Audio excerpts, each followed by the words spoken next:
বিদ্যুতের ঝলকানি আর ঝড়ো হাওয়া শুরু হয়েছে মেঘলা আকাশ জুড়ে। তার সাথে রিমঝিম বৃষ্টি। এই বৃষ্টি উপেক্ষা করেই গাড়ি ঠিক করে বনেট লাগিয়ে দ্রুত গেট খুলে গাড়ির ভেতর বসে শুভ্র। গাড়ির ইঞ্জিনে কিছু সমস্যা হওয়ায় মাঝ রাস্তায় গাড়ি থেমে গিয়েছিল তাদের। এই মধ্যরাত ও তার সাথে বৃষ্টি হয়, রাস্তাঘাটে মানুষের দেখা নেই। আশেপাশে কোনো দোকানপাট পর্যন্ত নজরে আসে না। অগত্যা শুভ্রকেই গাড়ি ঠিক করার জন্য বৃষ্টি মাথায় নিয়ে নেমে যেতে হয়েছে। গাড়িতে উঠে বসেই পরনের শার্ট ঝাড়তে থাকে শুভ্র। গাড়ি থেকে নামার সময় ঝিরিঝিরি বৃষ্টি হলেও কিয়ৎক্ষণ পূর্বেই ঝুম বৃষ্টি শুরু হয়েছে ধরণীর বুকে। ডান হাতের সাহায্যে এলোমেলো ভেজা চুলের মাঝে আঙ্গুল চালাতে চালাতে পাশের সিটের দিকে তাকালো শুভ্র। বেশ খানিকটা চমকে উঠল সে। চকিত দৃষ্টিতে ব্যাক সিটে তাকালো শুভ্র। না, তার কাঙ্ক্ষিত নারীটি সেখানেও নেই। ধক করে উঠল তার হৃদ মাঝারে। কোথায় গেল আন্নিকা? সে গাড়ি থেকে নামার সময় তো তাকে এখানেই ভালো করে বসিয়ে দিয়ে গিয়েছিল। তাহলে মুহূর্তে অস্থির হয়ে উঠল শুভ্র।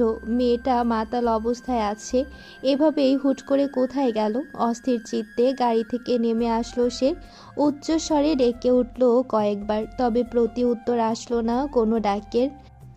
রাতের অন্ধকার ও রাস্তার পাশের ল্যাম্পপোস্টের হলদেটে আলোর লুকোচুরির মাঝে চারিদিকে আন্নিকাকে খুঁজতে থাকে শুভ্র। প্রবল বৃষ্টির দাপটে অস্পষ্ট তার দৃষ্টি। আবারও উচ্চস্বরে ডেকে উঠল শুভ্র। আর্নি জান, কোথায় তুমি? আর্নি। বাক্য ব্যয়ের মাঝেই হঠাৎ থেমে গেল শুভ্রের কণ্ঠস্বর। সেই সাথে তার দৃষ্টি থমকালো। তার থেকে কিছুটা দূরে দুদিকে দুহাত প্রসারিত করে আকাশপানে তাকিয়ে থাকা অর্ধাঙ্গিনীর পানে স্বস্তির নিঃশ্বাস ত্যাগ করল শুভ্র। আনিকার এই মধ্যরাতে বৃষ্টিতে ভিজছে কথাটি মাথায় আসতে মস্তিষ্ক ক্ষিপ্ত হলো তার। হনহনিয়ে আনিকার দিকে এগিয়ে যেতে লাগলো শুভ্র। তবে কয়েক পা এগোতেই চঞ্চল পদজোড়া স্থির হলো তার। তার থেকে কয়েক হাত দূরে দাঁড়িয়ে থাকা লাস্যময়ী রমণীর রূপ নজরে আসতেই হৃদ মাঝে কিছু একটা গেঁথে বসলো মনে হয়। জোরালো হলো হৃদস্পন্দন। বুকের মাঝে ডান হাত চেপে ধরে মোহিত দৃষ্টিতে তার দিকে তাকিয়ে ধীর পায়ে এগিয়ে যেতে লাগলো আনিকার নিকট। আনিকার পরনের অফ হোয়াইট শাড়িটি ভিজে লেপ্টে আছে তার শরীরে। কোমর ছড়ানো লম্বা কেশদ্বয় ছড়িয়ে আছে পিঠ জুড়ে, যেন তাকে আড়াল করার চেষ্টায় লিপ্ত তারা। উদরে কিছু অংশ উন্মুক্ত শুভ্রের আখিদ্বয়ে। বৃষ্টির ফোঁটা কপাল বেয়ে নাসিকা ও জলে সিক্ত কোমল ওষ্ঠদ্বয়, এরপর থুতনি পেরিয়ে গলদেশ বেয়ে গড়িয়ে পড়ছে। সেই দৃশ্য নজরে আসতেই আখিজোড়া ফট করে বন্ধ করে নেয় শুভ্র। বড় এক নিঃশ্বাস নিয়ে বিড়বিড় করে বলে, এই মেয়ের কি মরশক হয়েছে? ততক্ষণে সে আনিকার নিকট এসে দাঁড়িয়েছে। নিজের পরনের জলে সিক্ত ব্ল্যাক ব্লেজারটি খুলে অর্ধাঙ্গিনীর শরীরে পরিয়ে দিল সে। কারো স্পর্শ পেয়ে কেঁপে ওঠে, ফট করে আখিজোড়া খুলে তাকায় আনিকা। নিজের গায়ে শুভ্রের ব্লেজারটি দেখে আবারও তাকায় শুভ্রের পানে। তার পরনে সাদা শার্ট লেপ্টে আছে তার পেশিবহুল দেহে। ভেজা শার্টের মাঝে উকি দিচ্ছে পুরুষালী বক্ষদেশ। সর্বক্ষণ সেট করে রাখা চুলগুলো এলোমেলো। ছোট ছোট চুলগুলো দিয়ে টিপ টিপ করে জল গড়িয়ে পড়ছে কপাল বেয়ে। ফর্সা গালে খোঁচা খোঁচা দাড়িগুলোর মাঝে বিন্দু বিন্দু জলরাশি। চোখে হাজারো অনুভূতির সমাহার নিয়ে তাকিয়ে আছে তার দিকে। সেই দৃষ্টির অন্তরালে লুকিয়ে থাকা অনুভূতি বুঝল না আন্নিকার মাতলামো মনোভাব। সে শুভ্রের দিক থেকে দুপা পিছিয়ে গিয়ে জড়ানো এলোমেলো কণ্ঠে বলল, দূরে যান আমার থেকে। আনিকার কথায় শুভ্র ধ্যান ফেরার মতো খানিকটা চমকালো, তবে তা বুঝতে না দিয়ে গম্ভীর কণ্ঠে বলল, আমাকে না বলে গাড়ি থেকে বাইরে এসছে কেন? আনিকা উত্তর দিল না। স্থির দৃষ্টিতে তাকিয়ে থাকলো শুভ্রের পুরুষালী বক্ষদেশে। শুভ্র আবার বিরক্ত হয়ে বলল, কি হলো? কথা বলো। কেন এসছো তুমি? আমাকে না বলে গাড়ি থেকে বাইরে এসেছো কেন? আমাকে না জানিয়ে? আনিকা এবারও নিশ্চুপ। শুভ্রের বিরক্তের মাত্রা বাড়ল। আর কোনো প্রশ্ন না করে আনিকার হাত ধরতে চায় তাকে টেনে নিয়ে যাওয়ার উদ্দেশ্যে, তবে আনিকা ধরতে দেয় না। হাত সরিয়ে নিয়ে দুপা এগিয়ে শুভ্রের কাছাকাছি দাঁড়ায়। ঢুলে পড়ে যেতে নিলে শুভ্র কোমর জড়িয়ে ধরে দাঁড়াতে সাহায্য করে। আজ তার সে স্পর্শে কেঁপে উঠল না আনিকা, হৃদস্পন্দন বেড়ে উঠল। বরং সেদিকে তোয়াক্কা না করে শুভ্রের পুরুষালী বক্ষে স্থির দৃষ্টি রেখে বলল, এখানে শুধু আমার অধিকার, তাই না? শুভ্র আনিকার মুখবিবরের দিকে তাকিয়ে থেকে মৃদুস্বরে সম্মতি জানান দিয়ে বলল। হ্যাঁ। আনিকা এবার শুভ্রের মুখ পানে তাকিয়ে রাগ মিশ্রিত কণ্ঠে বলল। তাহলে ওই শাকচুনি কেন মাথা রাখবে এখানে? শুভ্র হতাশার শ্বাস ফেলল। তার বউ এখনো এই ঘটনা নিয়ে পড়ে আছে, তাই তাকে বোঝানোর ভঙ্গিতে বলতে চাইল। দেখো রাইবা, তখন শুভ্রের কথা শেষ করতে না দিয়ে আনিকা এলোমেলো অথচ অভিমানী স্বরে বলল। আপনার উপর শুধু আমার অধিকার, তাই না? শুভ্র কিছুটা থমকালো, আনিকার দিকে স্থির দৃষ্টিতে তাকিয়ে গম্ভীর কণ্ঠে আবারও বলল। হ্যাঁ। আনিকা তার জবাবে খুশি হয়ে হেসে উঠল। তারপর বলল, তাহলে ওই শাকচুনি যদি বিনা অধিকারে আপনাকে জড়িয়ে ধরতে পারে, তাহলে আমার অধিকার থাকায় কি কি করা উচিত? শুভ্র এবার আনিকার দিকে তাকিয়ে থেকে ধীর কণ্ঠে বলল। কি করা উচিত? আনিকা হাসল। শুভ্রের ওষ্ঠজোড়ার মাঝে এক দৃষ্টিতে তাকিয়ে থেকে অস্পষ্ট স্বরে বলল। এখানে কিস করা উচিত। শুভ্রের আখি জোড়ায় বিস্ময় ছেয়ে গেল। তুমি কি বলছো? তুমি জানো হ্যাঁ। কাল সকালে এসব কথা মনে পড়লে আমার সামনে থাকতে পারবে নাকি সব ভুলে যাবে? আনিকা বোধহয় শুনল না শুভ্রের কথা, তাই তো কোনো জবাব না দিয়ে শুভ্রের শার্টের কলার টেনে তাকে নিচু করে এক অনাকাঙ্ক্ষিত ঘটনা ঘটালো। শুভ্রের পুরুষালী ওষ্ঠ জোড়ায় তার নরম গোলাপি অধর জোড়া আলতো করে ছুঁয়ে দিয়ে ছেড়ে দিল তাকে। শুভ্র হতভম্ব হতবুদ্ধি হয়ে তাকিয়ে থাকলো আনিকার দিকে। মুহূর্তে অস্থির হয়ে উঠল সে। তার অধর জোড়ার পানে নজর পড়তেই শুকনো ঢোক গিলে বিড়বিড় করে বলল। এখন যা হবে সেটার দায় তোমার। আর কিছুই বলল না শুভ্র, আর না আনিকাকে বলতে দিল। অর্ধাঙ্গিনীর কোমরে হাত পেঁচিয়ে তাকে নিজের দিকে টেনে নিয়ে মত্ত হলো তার অধর জোড়ায়। আনিকা প্রথমে ছটফট করে উঠলেও সময়ের সাথে সাথে শান্ত হয়ে গেল। বেশ কিছুক্ষণ পর আনিকার থেকে সাড়া না পেয়ে তাকে ছেড়ে দিয়ে চোখ মেলে তাকালো শুভ্র। সাড়া পেয়ে বড় বড় শ্বাস নিয়ে দুহাতে শুভ্রকে জড়িয়ে ধরে তার বুকে মাথা ঠেকালো আনিকা। শুভ্র তাকালো তার মুখ পানে, চোখ বন্ধ করে তার বুকে মাথা রেখে বিড়বিড় করছে আনিকা। কি বলছে তা বুঝতে পারল না সে। বড় এক নিঃশ্বাস নিয়ে নিজেকে ধাতস্থ করলো শুভ্র। স্ত্রীর ইচ্ছের বিরুদ্ধে কোনো কিছুই চায় না সে। আজকে আনিকা যা করেছে সবটাই নেশার ঘরে, তার পাগলামিতে সাই দেওয়া ঠিক মনে করলো না শুভ্র। আকাশপানে তাকিয়ে বিড়বিড় করে বলল। যেদিন নিজ ইচ্ছায় তুমি আমার হবে সেদিন সম্পূর্ণরূপে তোমায় নিজের করে নেব, তার আগে নয়। আনিকার দিকে আর এক পলক তাকিয়ে তাকে পাজা কোলে তুলে নিয়ে গাড়ির দিকে এগোলো শুভ্র।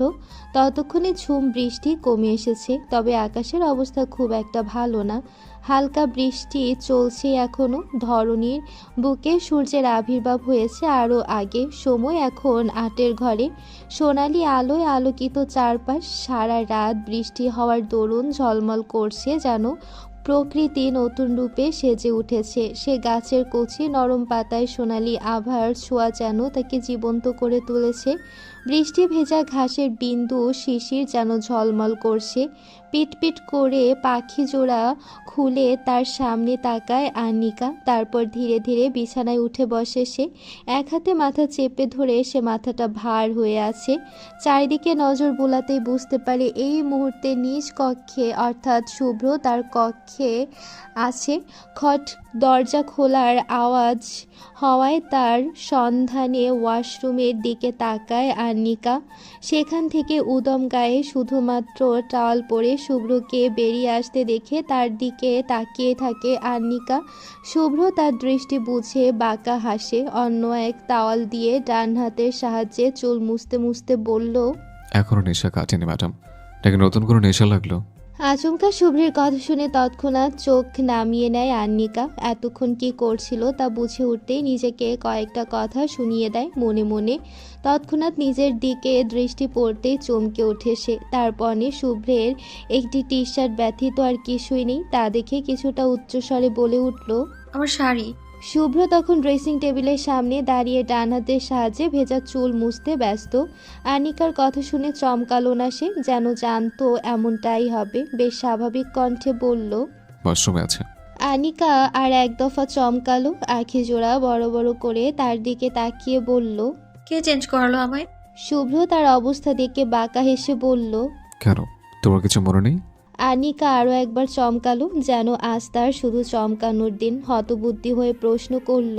কি মনে নেই? আনিকার বোকা প্রশ্নে হাসি পেল শুভ্রের, তবে হাসল না। বেশ গম্ভীর কণ্ঠে বলল। যা হলো কালকে। আনিকা নিচু হয়ে গেল, তার মাথায় উল্টাপাল্টা চিন্তা আসছে। পরক্ষণেই নিজেকে বোঝালো, না, এমন কিছু হতে পারে না। দু হাতে মাথা চেপে ধরে মনে করার চেষ্টা করলো কাল কি হয়েছে। তবে সে ওই জলটা খাওয়ার পর মাথা ঘুরে উঠল। তখনই শুভ্রতা তাকে এসে ধরল। তারপর শুভ্রকে দেখতে পেল। এরপর সব কিছু কেমন আবছা আবছা তার কাছে। আর কি হয়েছে তার কিছুই মনে করতে পারল না সে। এবার রাগ হলো তার। শুভ্রের দিকে তাকিয়ে রাগী কণ্ঠে বলল। সত্যি করে বলুন তো, কে চেঞ্জ করিয়ে দিয়েছে আমায়? আর কি হয়েছে? শুভ্র তৎক্ষণাৎ জবাব দিল না। ততক্ষণে সে রেডি হয়ে গিয়েছে অফিসের জন্য। ওয়ালেট পকেটে ঢুকিয়ে মোবাইল হাতে নিয়ে দরজার দিকে এগিয়ে যেতে লাগলো। তা দেখে আনিকা আবারও বলল। কি হলো বলুন। শুভ্র আনিকার দিকে ঘুরে তাকিয়ে ঠোঁটের কোণে হাসি বজায় রেখে বলল। যে এতদিন হয়নি। তারপর আর দাঁড়ালো না সে। গটগট আওয়াজ তুলে বেরিয়ে গেল কক্ষ হতে। আনিকা একরাশ বিস্ময় নিয়ে তাকিয়ে থাকলো তার যাওয়ার পানে। দুদিন হলো ঈশা বাড়ি থেকে বের হয় না। এক প্রকার নিজেকে ঘর বন্দি করে নিয়েছে সে। তবে আজ জরুরি কাজ থাকায় বের হতে হয়েছে তাকে। আজ শনিবার, তার বাবার কথা মতো কাল রবিবার লোক আসবে তাকে দেখতে। তা নিয়ে আর কিছু ভাবছে না সে। সব কিছু ভাগ্যের উপর ছেড়ে দিয়েছে। দেখা যাক সময় তাকে কোথায় নিয়ে যায়। বেলা এখন প্রায় সকাল 10টা। রাস্তার ফুটপাত ধরে হাঁটছে সে। রাস্তা দিয়ে অটো রিক্সা চলাচল করলো, তাতে ওঠার বিন্দুমাত্র আগ্রহ নেই তার মাঝে। রৌদ্র উজ্জ্বল দিনের প্রাকৃতিক সৌন্দর্যে দৃষ্টি রেখে ধীর পায়ে এগিয়ে চলেছে সে। তখনই তার পাশে এসে থামলো একটি প্রাইভেট কার। খানিকটা চমকালো ঈশা। তবে গাড়িটি ও তার মালিককে চিনতে পেরে মুখ ফিরিয়ে নিয়ে সামনে এগিয়ে গেল তৎক্ষণাৎ। নিজের মনকে ধমকালো, কিছুতেই তার সামনে দুর্বল হলে চলবে না। পায়ের গতি বাড়িয়ে দিল সে। তবে তার এরূপ আচরণ পছন্দ হলো না গাড়িতে থাকা ব্যক্তিটির। গাড়ি থেকে দ্রুত নেমে এসে ঈশার হাত টেনে ধরল সে। ঈশা হাত ছাড়ানোর জন্য ছটফট করতে লাগলো। ব্যর্থ হয়ে স্থিরভাবে দাঁড়িয়ে থাকলো সে। ইতিমধ্যে আঁখি জোড়া জলে টলমল হয়ে আছে। তার আগে নাকি লুকায়িত কষ্টে সেটা বোঝা গেল না। তাকে স্থির হতে দেখে অনেক গম্ভীর কণ্ঠে বলল। আমার দিকে তাকাও। ঈশা তাকালো না, সেভাবে দাঁড়িয়ে থাকলো সে। তা দেখে অনিক আবারও বলল। তাকাও বলছি। ঈশা এবারও জেদ ধরল, তাকালো না, বরং হাত ছাড়ানোর ব্যর্থ প্রয়াস চালালো আবারও। অনেক রাগ করবে না করেও রেগে গেল। বেশ হাতের বাঁধন দৃঢ় করে শক্ত কণ্ঠে বলল। সমস্যা কি তোমার? ঈশা এবার মুখ খুলল, রাগ মিশ্রিত কণ্ঠে বলল। আপনার সমস্যা কি? হাত ছাড়ুন। ছাড়ার জন্য ধরিনি। ঈশা শক্ত কণ্ঠে বলল। ধরে রাখার অধিকার নেই আপনার। অনেক দাঁতে দাঁত চেপে বলল।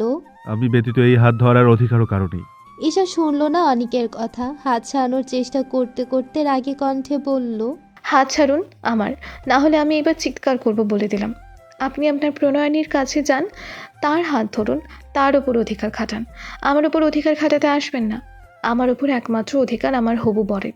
সে ব্যতীত কোনো বাইরের লোককে এই অধিকার দিইনি আমি। বাইরের লোক কথাটা বড্ড বাজে শোনালো অনিকের কাছে। ছেড়ে দিল ঈশার হাত। ছাড়া পেয়ে আর এক মুহূর্ত সেখানে দাঁড়ালো না ঈশা। উল্টো ঘুরে দ্রুত পায়ে স্থান ত্যাগ করলো সে। গাল বেয়ে নোনা জল গড়িয়ে পড়ার আগেই হাতের উল্টো পিঠে মুছে নিল তা সেটা। ঘড়ির কাঁটায় জানান দিচ্ছে সময় এখন সন্ধে 7টা। প্রকৃতির বুকে আধার রাতের সূচনা শুরু হয়ে গিয়েছে। সেই সময় বাড়িতে প্রবেশ করে অনিক। আজ কিছুটা তাড়াতাড়ি বাড়ি এসেছে সে। জরুরি কথা আছে বাবা মায়ের সাথে তার। সেই ভিত্তিতেই তাড়াতাড়ি আসার এই প্রচেষ্টা। বাড়িতে প্রবেশ করতেই নজরে আসলো তার বাবা আজাদ চৌধুরী বসে আছেন ড্রয়িং রুমে, আর মা আমিনা চৌধুরী চা নিয়ে আসছেন রান্নাঘর থেকে। তাকে দেখেই আমিনা চৌধুরী মুচকি এসে বললেন। এসেছিস, যা ফ্রেশ হয়ে আয়, আমি তোর জন্য কফি করছি।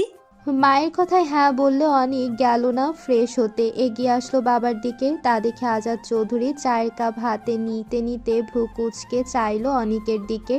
অনিক বাবার সামনে এসে দাঁড়িয়ে শান্ত কণ্ঠে বলল। আবার তোমার সাথে জরুরি কথা আছে বাবা। আজাদ চৌধুরী ছেলের দিকে তাকিয়ে বললেন। ফ্রেশ হয়ে এসো, তারপর শুনছি। বাবার কথায় কিছু বলতে গিয়ে থেমে গেল অনিক, কিছু বলল না। আর লম্বা লম্বা পা ফেলে এগিয়ে গেল নিজ কক্ষে। খুব বেশি সময় নেয়নি সে, প্রায় 10 থেকে 15 মিনিটের মধ্যে আবার উপস্থিত হলো ড্রয়িং রুমে। পরনে তার ব্ল্যাক ঢোলা ট্রাউজার ও হালকা আকাশি কালারের টি শার্ট, চুলগুলো ভেজা ও এলোমেলো, শেভ করা দাড়িগুলোতে অতি ক্ষুদ্র জলের ফোঁটা। দেখেই বোঝা যাচ্ছে কোনো রকমে স্নান করে নিচে এসেছে সে, ঠিকভাবে চুল মোছার সময়টুকুও নেয়নি। বাবার পাশে এসে সোফায় বসতেই আমেনা চৌধুরী তার হাতে কফি তুলে দিয়ে নিজেও বসলেন অপর পাশের সোফায়। অনেক কফির কাপ হাতে নিয়ে বসে থাকলেও তা পান করার কোনো আগ্রহ এই মুহূর্তে দেখালো না সে। আজাদ চৌধুরী ছেলের মতিগতি দেখে বেশ গম্ভীর কণ্ঠে বললেন। কি জরুরি কথা বলতে চাইছিলে তুমি, বলো। অনেক দীর্ঘ এক শ্বাস নিয়ে নিজেকে প্রস্তুত করে নিল। অনেক সাহস নিয়ে বাড়ি আসলো। এই মুহূর্তে কিছুটা নার্ভাস সে, তবুও সব ভাবনা চিন্তা দূরে ফেলে সে বেশ শান্ত কণ্ঠে বলল। আমি বিয়ে করতে চাই। ছেলের কথায় তবদা খেলেন আজাদ চৌধুরী। তার ছেলে এমন কথা বলছে তা তিনি বিশ্বাস করতে পারলেন না। তবু এটাই সত্যি, তার ছেলে নিজ মুখে এ কথা বলেছে। তিনি কিছু বলবে তার আগে আমেনা চৌধুরী উচ্ছ্বাসিত কণ্ঠে বললেন। তুই সত্যি বলছিস? তুই বিয়ে করবি? তোকে তো সেই কবে থেকেই কথা বলছি আমি, তুই তো আমার কথা কানেই তুলিস না। এখন যেহেতু তুই চাইছিস, তাহলে কালকেই মেয়ে দেখা শুরু করব আমি। মায়ের কথা অনেক শান্ত দৃষ্টিতে তার দিকে তাকিয়ে আগের ন্যায় বলে উঠল। মেয়ে দেখতে হবে না আম্মু। আমেনা চৌধুরী কিছু বলতে চাইলো, তবে তাকে থামিয়ে দিয়ে আজাদ চৌধুরী ছেলের দিকে তাকিয়ে গম্ভীর কণ্ঠে বললেন। যা বলছো স্পষ্ট বলো, কাউকে পছন্দ করো তুমি? শুধু পছন্দ হলেও তো একটা কথা ছিল, কিন্তু না, সে যে একেবারে আত্মার সাথে মিশে আবার অস্তিত্বে পরিণত হয়েছে বাবা। বেয়াদব মেয়ে আমাকে শান্তিতে থাকতে দিচ্ছে না। বাবার কথার জবাবে বিড়বিড় করে কথাটা বলল অনিক। তা দেখে আজাদ চৌধুরী বললেন। কি বিড়বিড় করছো, স্পষ্ট বলো। অনিক এবার বাবার দিকে তাকিয়ে শান্ত স্বরে বলল। আমি ঈশাকে বিয়ে করতে চাই। আমেনা চৌধুরী এবারেও বেশ খুশি হলেন কথাটিতে। ঈশাকে তার বেশ পছন্দ। এমন সুশীল শান্ত ভদ্র মেয়ে কার বা পছন্দ না হয়ে থাকতে পারে। ছেলের বউ করার কথা তিনিই ভেবেছিলেন, কিন্তু ছেলের ইচ্ছের বিরুদ্ধে কিছু করতে চান না বলে এতদিন এই কথা কাউকে বলেননি। নিজের মনের কথা মনেই রেখেছিলেন তিনি। আবারও তিনি কিছু বলবেন তার আগে আজাদ চৌধুরী বেশ গম্ভীর কণ্ঠেই বললেন। তোমার কি একে অপরকে ভালোবাসো? তোমাদের মাঝে কি কোনো সম্পর্ক আছে? অনিক এবার কিছুটা চিহ্নিত হলেও তবু নিজ বাক্য অটুট থেকে বলল। না, কোনো সম্পর্ক নেই, কিন্তু আমি ভালোবাসি ঈশাকে। তোমরা বিয়ের ব্যবস্থা করো। আর ঈশা, তার তোমাকে নিয়ে কি ভাবনা চিন্তা? অনিক নির্দ্বিধায় বলল। জানি না। আজাদ চৌধুরীর কণ্ঠ আবার কিছুটা কঠোর শোনালো। তাহলে সে বিয়েতে মত দিবে কেন? আমি চেয়েছি তাই। তুমি চাইলেই হবে? হ্যাঁ। অনেক দৃঢ় কণ্ঠে কথাটি বলে থামলো, তারপর আবারও বলল। তোমরা কাল রেডি থেকো, কালকে যাব। আর্নিকা শুভ্রতার কক্ষ থেকে বেরিয়ে নিজ কক্ষের দিকে এগিয়ে যাচ্ছে। এতক্ষণ সে তার সাথে আড্ডা দিচ্ছিল। তাদের সাথে অবশ্য সুমি খানও যোগ দিয়েছে। মৃদুস্বরে ঠোঁট নাড়িয়ে গুনগুন করতে করতে এগিয়ে যাচ্ছে সে। মনটা আজ বেশ ফুরফুরে। সকালে শুভ্রের কথায় কিছুটা চিহ্নিত সাথে বিব্রত হলেও পরে জানতে পেরেছে শুভ্রতাই তার ড্রেস চেঞ্জ করেছে। এ নিয়ে অবশ্য শুভ্রতা তাকে ইনিয়ে বিনিয়ে প্রশ্ন করেছে যে কেন শুভ্র তার বর হয়েও তার ড্রেস চেঞ্জ করেনি। আবার তারা নাকি তাদের বেশি কিছু সময় আগে বেরিয়েছিল, তারপরও বাড়ি তারা প্রায় একসাথেই ফিরেছে। আবার দুজনে নাকি প্রায় কাক ভেজা হয়েছিল, তবে তা বেশ কায়দা করে এড়িয়ে গিয়েছে আর্নিকা। কক্ষে প্রবেশ করতে করতে মোবাইলে পাওয়ার বাটন অন করে সময় দেখে নিল সে। প্রায় 8টা বাজতে চলেছে। শুভ্রকে এখনও কক্ষে না পেয়ে কিছুটা উদাস হলো আর্নিকা। সেই সকাল 10টায় গিয়েছে অফিসে, তারপর আর তার সাথে কথা হয়নি। এই নিয়ে ভীষণ মন খারাপ হলো তার। আজকাল শুভ্রকে যেন একটু বেশি চোখে হারায় সে। কথা না বললে অশান্ত হয়ে ওঠে তার হৃদয়। এতক্ষণের ফুরফুরে মন নিমিষেই ভরাক্রান্ত হলো আর্নিকার।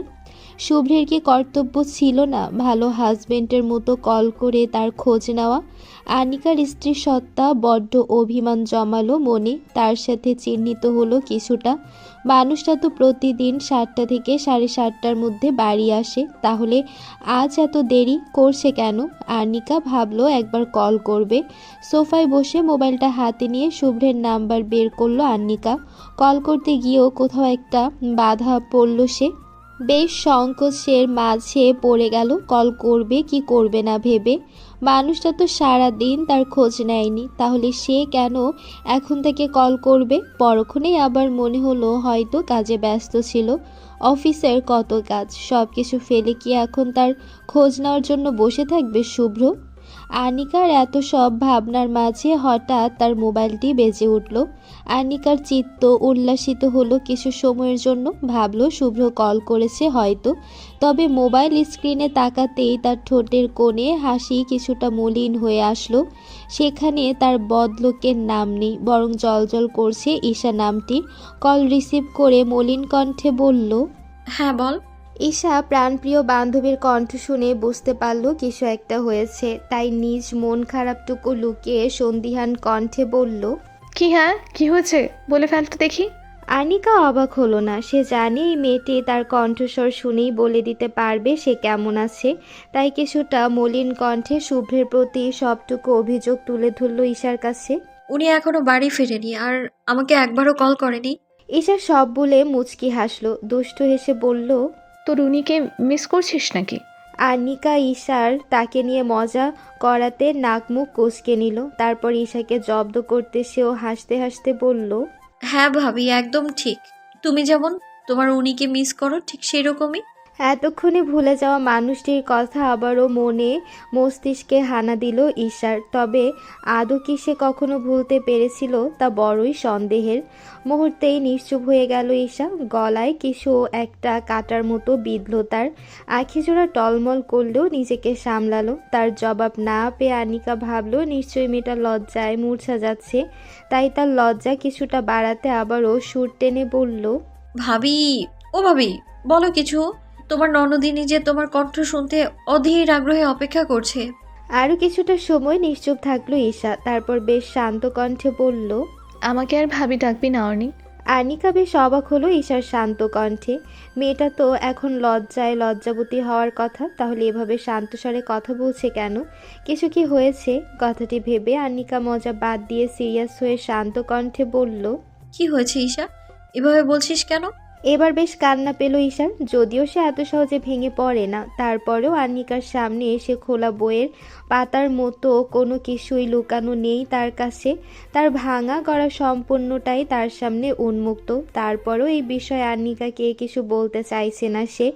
আনিকাকে বললে নিশ্চিত মেয়েটা অনিকের সাথে কথা বলতে চাইবে, আর সে চায় না তার জন্য অনিক আর আনিকার মাঝে কোনো ঝামেলা হোক। সে তো নিজেকে গুটিয়ে নিচ্ছিল, তাহলে বেকার ঝামেলা করে লাভ কি? এখন মনে হচ্ছে আনিকাকে কল করাই তার ঠিক হয়নি। দন্ত দ্বারা নিম্ন ওষ্ঠ আঁকড়ে ধরে নিজেকে সামলাতে চাইল ঈশা, তারপর ভাঙা কণ্ঠে বলল, এই ডাক যার প্রাপ্য তাকেই ডাকিস, আমাকে আর ডাকতে হবে না বেকার বেকার। আনিকা ভ্রুজোড়া কুঁচকে গেল ঈশার কণ্ঠে। বেশ বুঝলো মেয়েটা কান্না চেপে রেখে কথাগুলো বলল। কি হয়েছে বলতো? ভাইয়া কিছু বলেছে তোকে? ঈশা যথাসম্ভব নিজেকে সামলে বলল, না না, কি বলবে, আমাকে কিছুই হয়নি তো। তাহলে তুই কান্না কেন করছিস? ঈশা ধরা পড়ে যাওয়া চোরের ন্যায় চুপটি করে রইল, কি বলবে বুঝতে পারল না। আনিকা আবারও তাড়া দিয়ে ব্যস্ত কণ্ঠে বলল, কি হলো বল, কি হয়েছে? ঈশা এবার নিজেকে সামলাতে পারল না, হেসকি তুলে কেঁদে দিল সে। কতক্ষণ বা নিজেকে আটকে রাখবে, তাও এমন একজনের সামনে যাকে ক্ষুদ্র থেকে ক্ষুদ্র বিষয় বলতে বলতে অভ্যস্ত সে। আনিকা এবার আরও বিচলিত হলো, ঈশাকে শান্ত করতে বলল। কাঁদছিস কেন? শান্ত হ প্লিজ। ঈশা কিছুই বলল না, কাঁদতেই থাকলো। আনিকা আবারও বলল, কি হয়েছে ঈশা, কাঁদছিস কেন বল আমাকে। ভাইয়া কিছু বলেছে তোকে? ঈশা এবার চোখের জল মুছে নিল, তবে আবারও গাল বেয়ে নোনা জল গড়িয়ে পড়ল তার। ভাঙা কণ্ঠে বলল, বাবা আমার বিয়ে ঠিক করেছে, বাবা আমার বিয়ে ঠিক করেছে।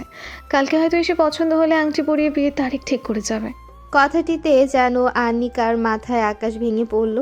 বসা থেকে উঠে দাঁড়িয়ে পড়ল সে, অবাক কণ্ঠে বলল, কি বলছিস সেসব হঠাৎ করে? কি? ঈশা আবারও হেসকে তুলে বলল। হঠাৎ না, আগে থেকে।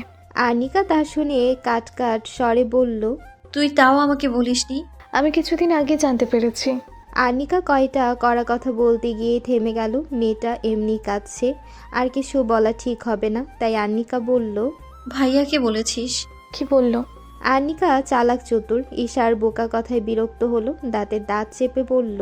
তুই যে তোর মন প্রাণ মস্তিষ্ক আমার ভাইয়ের নামে করেছিস সেটা, আর এখন তাকে ভালোবেসে চালাক চতুর থেকে অবলা হয়ে বসে আছিস সেই কথা।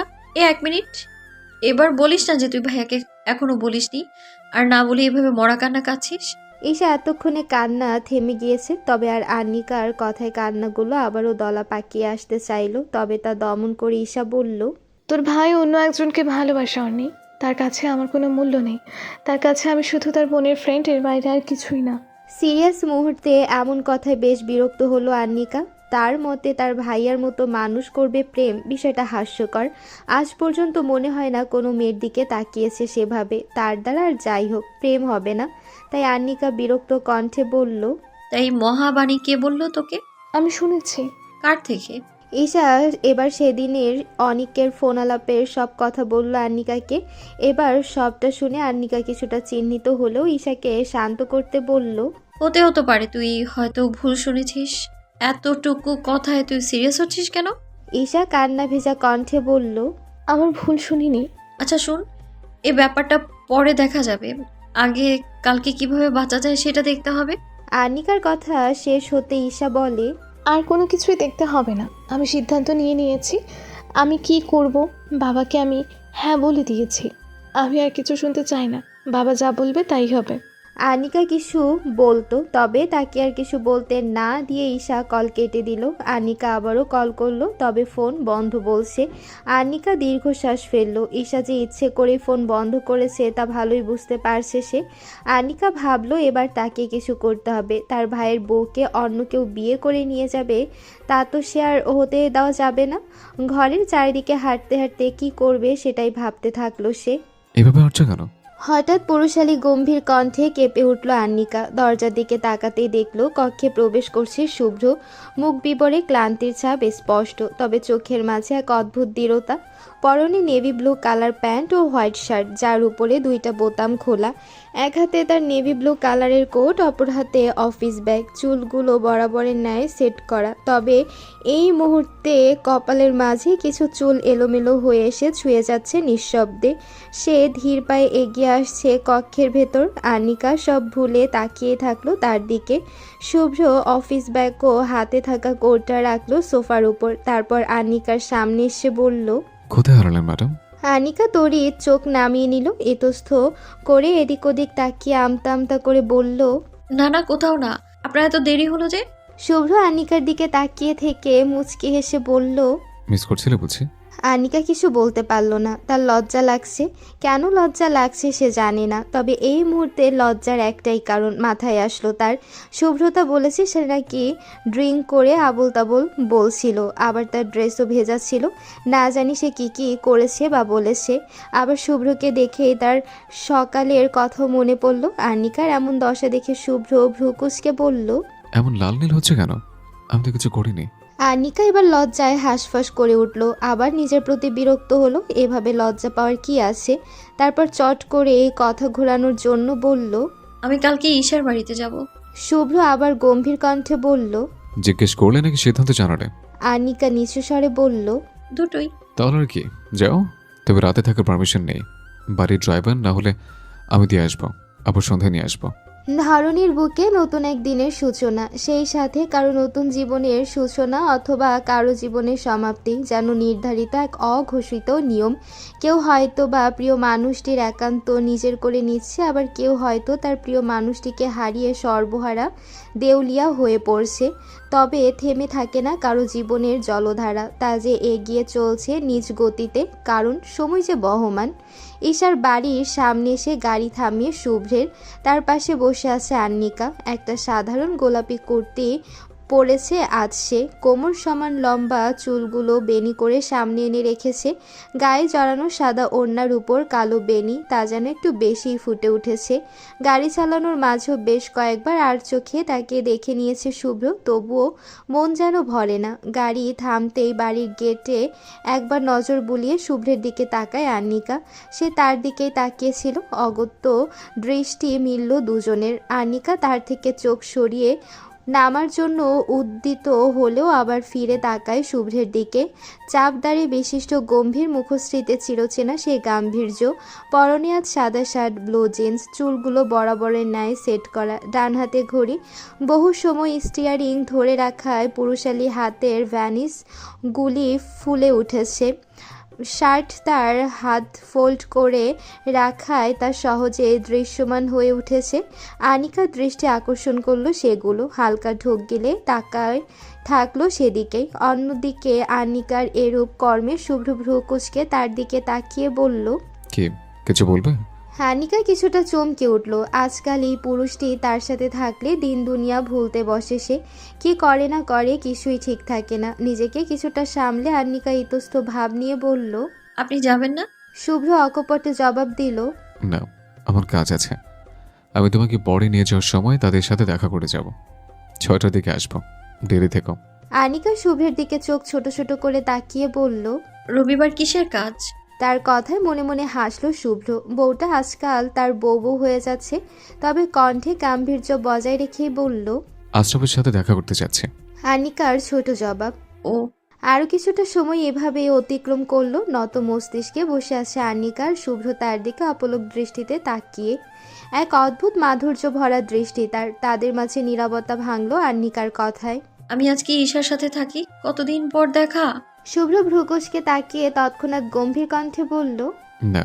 আনিকা আবারও অনুনয় করে বলল, থাকি না প্লিজ, শুধু আজকে আনিকার কথার সমাপ্তি করতে দিল না শুভ্র। কাটকাট স্বরে বলল, না, হবে না। বউ ছাড়া থাকার প্রশ্ন ওঠে না। শেষের কথাটা বিড়বিড় করেই বলল শুভ্র। আনিকা বেজায় বিরক্ত হলো, বলল, কেন? একটা দিন থাকলে কি হবে? শুভ্রের কণ্ঠে কোনো ভাবান্তর হলো না। নিরেট কণ্ঠে বলল, জানি না, তোমাকে আমি নিতে আসবো, এটাই ফাইনাল। এখন বকবক না করে গাড়ি থেকে নামো। শুভ্রের কথার প্রতিবাদ করতে গিয়েও থেমে গেল আনিকা। রাগে দুঃখে গাড়ি থেকে নেমে হনহনিয়ে গেট পেরিয়ে বাড়িতে ঢুকে গেল সে। শুভ্র তার যাওয়ার পানে তাকিয়ে রইল। ঠোঁটের কোণে সূক্ষ্ম এক হাসির রেখা ফুটে উঠেছে তার। সময়ের কাঁটা 10-এর ঘরে থাকলেও অসহনীয় তাপদাহে যেন মনে হয় দিনের দ্বিপ্রহর চলছে। সকালের এই উষ্ণতাতেই যেন ক্লান্ত হয়ে উঠেছে সকলে। পিচঢালা রাস্তায় পা ফেলা মুশকিল। কর্মক্ষেত্রে ছুটে যাওয়া মানুষেরা যেন কর্মস্থলে পৌঁছানোর আগেই ক্লান্ত পরিশ্রান্ত। তবুও থেমে নেই তারা। পেটের দায়ে ও পরিবারের মানুষদের মুখে হাসি ফোটাতে যেন তারা কোনো কিছুরই বাধা মানবে না। এই উত্তপ্ত তাপদাহ যেন তাদের কাছে পরাজিত হচ্ছে বারংবার। নিজ কক্ষের বেলকনিতে দেয়ালে পিঠ ঠেসে মেঝেতে বসে নানান কিছু ভেবে চলেছে ঈশা। দৃষ্টি তার বাড়ির পেছনে অদূরে রাস্তার মাঝে। ব্যস্ত ভঙ্গিতে বাস, গাড়ি, ট্রাক, বাইক ও অটো চলমান। সেথায় মাঝে মাঝে হেঁটে হেঁটে সেই পথ পার করে চলেছে অনেকে। তার দৃষ্টির মাঝে নেই কোনো আফসোস, নেই কাউকে হারানোর ভয়, আর না আছে কাউকে নিজের করে পাওয়ার তীব্র আশা। নিশ্চল নিশ্চুপ সেই দৃষ্টি, তবে সেথায় আছে লুকায়িত এক অদ্ভুত যন্ত্রণা। যে যন্ত্রণা ধীরে ধীরে নিঃশেষ করে চলেছে তাকে, নিঃশব্দে ও নির্বিশেষে। ঈশার মায়ের সাথে কথা বলে ঈশার কক্ষের ভেতরে আসলো আন্নিকা। ঘরের চারিদিকে নজর বুলিয়ে ঈশাকে না পেয়ে চঞ্চল পায়ে এগিয়ে গেল বেলকনির দিকে। তার ভাবনা সঠিক প্রমাণ করে সেখানেই পেল তাকে। ভ্রুজোড়া কুঁচকে নিল আন্নিকা। এই মেয়ে কি পাগল টাগল হলো নাকি? না হলে এই ভ্যাবসা গরমে বেলকনিতে বসে আছে কেন? তাও যদি বাইরে বাতাস বয় তো তাহলেও একটা কথা থাকতো। আনিকা চঞ্চল পায়ে এগিয়ে গিয়ে ধপ করে বসে পড়ল ঈশার গা ঘেঁষে। তারপর বলল, কি গো ভাবি, ভাইয়ার চিন্তায় মগ্ন নাকি? না হলে এই গরমে এখানে বসে আছো কি করে? তোমার একমাত্র ননদকেও একটু চোখে দেখো। নিজ ভাবনায় মগ্ন থাকা ঈশা চমকে উঠল কিছুটা। পাশে তাকিয়ে আনিকাকে দেখে বিষণ্ণ মুখে হাসি ফুটল তার। ঝট করে জড়িয়ে ধরল আনিকাকে। উচ্ছ্বাসিত কণ্ঠে বলল, তুই কখন আসলি? আনিকা নিজেও তাকে জড়িয়ে ধরে বলল, যখন তুমি আমার ভাইয়ার চিন্তায় মগ্ন। জবাব দিল না ঈশা। খানিকক্ষণ পর আন্নিকা ঈশাকে নিজের থেকে সরাতে সরাতে বলল, উফ, ছাড় তো ছাড়। আমায় কি পেয়েছিস তুই, হ্যাঁ? এই গরমে এত ঘেঁষে করিস না তো, ছাড় আমায়। আন্নিকাকে ছেড়ে দিয়ে ঈশা দুষ্টু হেসে কিছুটা অভিমান মিশ্রিত কণ্ঠে বলল, হ্যাঁ হ্যাঁ, এখন কি আর আমি ধরলে ভালো লাগবে নাকি? এখন তো জড়িয়ে ধরার মানুষ পেয়ে গিয়েছিস। যা যা, তার কাছেই যা। আন্নিকা বিরক্ত নিয়ে তাকালো ঈশার দিকে, বলল, ওই বদলোকের কথা বলে আমার মুডটা খারাপ করবি না তো। বরের কথা শুনলে বুঝি কারো মুড খারাপ হয়? হ্যাঁ হয়। তুই আমার কথা বাদ দে, তোর কথা বল। আমার কথা কি বলবো? আন্নিকা কটমট করে তাকালো ঈশার দিকে, কাট কাট স্বরে বলল, একদম ঢং করবি না। কি ভাবলি বল, কি করবি? ঈশা বুঝলো মেয়েটা খেপেছে। এবার তার আফসোস হলো, কেন একে বলতে গেল সে। এবার না জানি কি কাণ্ড ঘটায়। তবে না বলে উপায় কোথায়। ছোট থেকে অতি ক্ষুদ্র ক্ষুদ্র বিষয় বলতে বলতে যেন তার অভ্যাসে পরিণত হয়েছে এটা। দীর্ঘ এক শ্বাস ফেলে ঈশা আনিকাকে বোঝানোর ভঙ্গিতে বলল, দেখ, বাবা আমার বিয়ে ঠিক করেছে, সেটা মেনে নিলে তো কোনো খারাপ কিছু হবে না, বরং সবাই খুশি হবে। আনিকা এবার শান্ত দৃষ্টিতে তাকালো ঈশার দিকে, শান্ত কণ্ঠে বলল, আর তুই খুশি হবি? আনিকার কথার জবাব দিতে পারল না ঈশা। কি বা জবাব দিবে? এই প্রশ্নের উত্তর যে তার কাছেও নেই। আনিকা তাকে চুপ থাকতে দেখে মুচকি হাসলো। কিছু বলতে যাবে তার আগে ঈশার মা আলিশা রহমান তাদের ডাকতে ডাকতে উপস্থিত হলেন সেখানে। আনিকার দিকে একটা প্লেট এগিয়ে দিলেন, যেখানে কিছু ফল ও শরবতের গ্লাস রাখা। তা বাড়িয়ে দিয়ে বললেন, নে মা, এটা খেয়ে নে। সেই কখন আসলি? এসবের কি দরকার ছিল মামুনি? আমাকে কি তোমার পর মনে হয়? এরকম পরপর ব্যবহার কেন করছো? আলিশা রহমান মুচকি এসে বললেন, পর কেন হবি? এই গরমে আসলি তাই এগুলো নিয়ে আসলাম। তুই তো আমার মেয়ে। ঈশা এবার হেসে বলল, না খেলে রেখে দে, তোকে কে জোর করেছে? আনিকা প্লেট হাতে নিয়ে শরবতের গ্লাসে এক চুমুক দিয়ে বলল, তোর কি রে? আমি খাবো, তুই নজর দিবি না, যা ভাগ। ঈশা ভেংচি কেটে বলল। বয়ে গেছে আমার লোভ দিতে। কথাটি বলে ঈশা প্লেট থেকে এক পিস আপেল উঠিয়ে কামড় বসালো তাতে। আলিশা রহমান হেসে বেরিয়ে গেল সেখান থেকে। দুটোর মাঝে কেমন মিল তা তিনি ভালোই জানেন। আনিকা ঈশার দিকে এক দৃষ্টিতে তাকিয়ে বলল, ভালো দেখানোর এত নিখুঁত অভিনয় কবে শিখলি? ঈশার মুখটা মলিন হয়ে আসলো। মুচকি এসে ছোট করে বলল, সময় শিখিয়েছে। আনিকা এবার বলল, তুই কিন্তু আমার প্রশ্নের উত্তর দিলি না। ঈশা এবার বলল। সবাই খুশি থাকলে আমিও খুশি। আনিকা বিরক্তি নিয়ে বলল, এত মহান হয়ে কি হবে? যাদের খুশি করতে নিজের খুশির কথা ভাবছিস না, দিন শেষে দেখবি তারাও তোর খুশির কথা ভাবছে না। তুই ওই মহান হয়েই থাক। আমি কথা বলবো আঙ্কেলের সাথে। ঈশা তৎক্ষণাৎ বাধা দিয়ে বলল, না, তুই বাবাকে কিছু বলবি না। কেন? ঈশা মলিন কণ্ঠে বলল, কি বলবি? আমি যাকে ভালোবাসি সে আমাকে না অন্য কাউকে ভালোবাসে, তাই আমি এই বিয়ে করতে পারবো না। আনিকা সন্দিহান কণ্ঠে বলল, তোকে কে বলো ভাইয়া অন্য একজনকে ভালোবাসে? ঈশা নত মস্তিষ্কে মৃদু স্বরে বলল, আমি শুনেছি, উনি ফোনে বলেছে। আনিকার রাগ হলো এবার। রাগী কণ্ঠে বলল, কি না কি কবে শুনছে সেটা নিয়ে পড়ে আছে। 2-1 মিনিটের কয়েকটা কথা শুনে তুই এত শিওর কি করে বলতো? হতেও তো পারে তুই ভুল বুঝেছিস। তুই কোনোদিন ভাইয়ার সাথে এই বিষয়ে কথা বলেছিস? হ্যাঁ, ভাইয়া নিজে মুখে বলেছে কখনো সে অন্য কাউকে ভালোবাসে? আর তাছাড়াও ভাইয়াকে কোনোদিন কোনো মেয়ের সাথে কথা বলতে দেখেছিস তুই? কোনো প্রেম প্রেম ব্যাপার দেখেছিস তুই তার মাঝে? একটা কথা নিয়ে পড়ে আছে শুধু। ভাইয়াকে কিছু বলার সুযোগ তো দিবি না। তা না, নিজে নিজে মনে মনে যা ভাবছে সেটাই ঠিক ভেবে বসে আছে। ঈশা কিছু সময় নিশ্চুপ ভাবে বসে থেকে হঠাৎ কিছু মনে পড়ার ভঙ্গিমায় মিনমিন করে বলে উঠল, একদিন আমাদের কলেজের সামনে দাঁড়িয়ে একটা মেয়ের সাথে কথা বলতে দেখেছি। আনিকা কথাটা শুনে ভ্রুজোড়া কুঁচকে নিল। কিছুটা সন্দেহ হলেও নিজ বাক্যে অটুট থেকে বলল, নর্মাল কোনো ফ্রেন্ডও তো হতে পারে। শুধু একবার কথা বলতে দেখলেই সে গার্লফ্রেন্ড হয়ে গেল? তুই না বুদ্ধিমতী, তাহলে এত বোকা বোকা কাজ করছিস কেন? ঈশা এবার আর জবাব দিতে পারল না। আনিকা আবারও দৃঢ় কণ্ঠে বলল, তুই আমার ভাবি, মানে আমার ভাবি, শুধু আমার ভাইয়ের একমাত্র বউ। আমিও দেখি কোন লেস ছাড়া বাদর তোকে বিয়ে করতে আসে।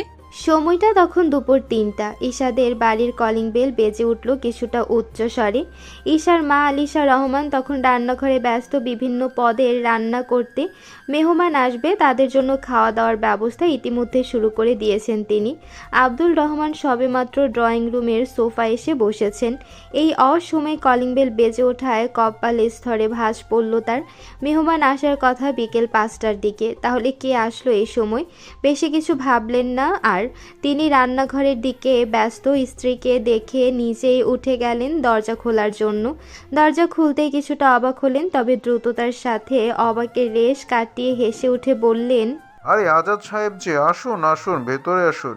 আজাদ চৌধুরী হেসে বললেন, হ্যাঁ ভাই, পরিবার সহ এক জরুরি কাজে আসলাম।